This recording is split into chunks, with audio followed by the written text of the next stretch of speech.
In a world that moves faster every day, it's easy to lose touch with how we truly feel. That's why I started doing a monthly emotional audit, a simple, intentional check-in with myself to understand my feelings, uncover hidden stress, and celebrate small wins. This practice didn't just improve my mood, it transformed how I navigate challenges, relationships, and my own growth. If you've ever felt overwhelmed or disconnected, this could be the life-changing habit you didn't know you needed. Today we will talk about the emotional audit, a monthly practice that changed my life. So before we start, make sure to hit the like button and subscribe to my channel. 1. The birth of the emotional audit. In our fast-paced lives, it's easy to overlook the emotional weight we carry. The emotional audit began as a small experiment, a way to check in with myself on a regular basis. I wanted to understand my emotional landscape, from daily stressors to deeper, more complex feelings. Life often feels like a series of to-do lists, but emotions don't work like tasks. They require attention and reflection. This practice helped me create a rhythm for checking in with myself.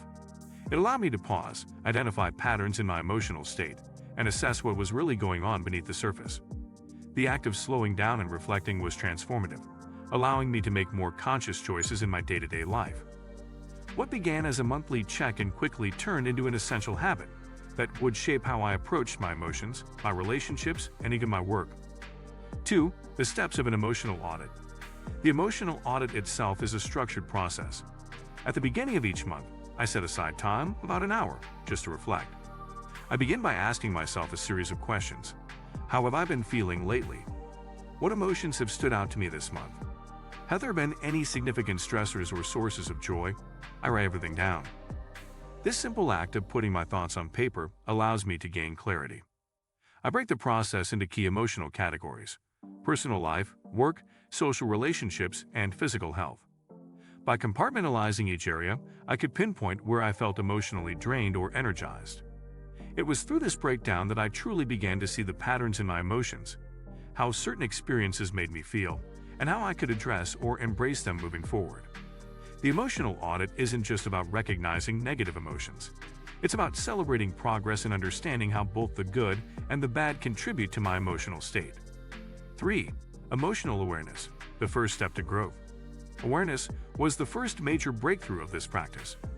Before the emotional audit, I lived my life on autopilot, letting emotions pass through me without much reflection. The constant juggling of responsibilities, emotions, and tasks often clouded my ability to recognize the patterns in how I felt. The emotional audit forced me to slow down and really think about my emotional state. In doing so, I discovered how often I was running on empty without truly understanding why.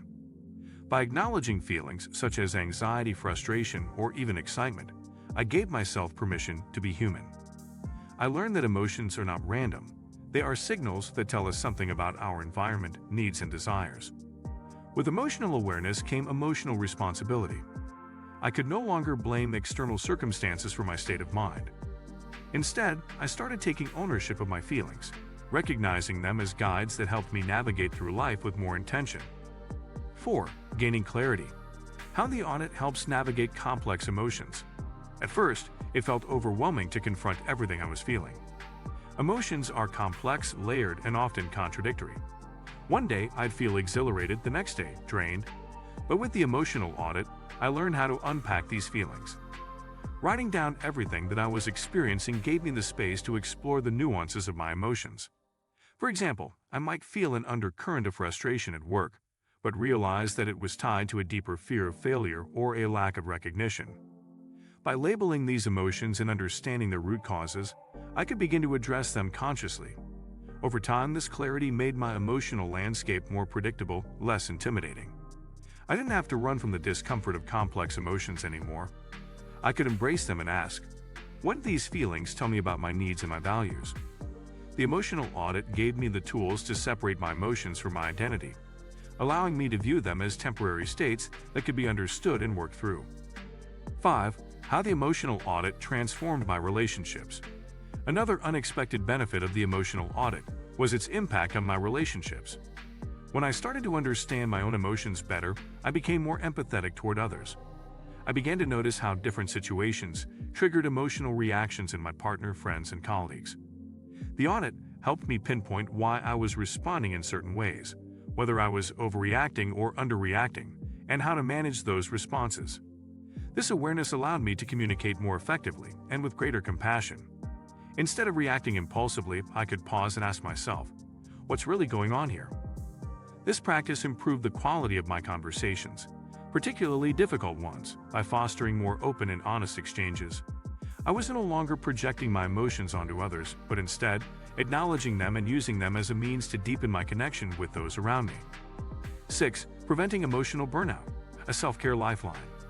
The emotional audit also became a critical tool in preventing emotional burnout.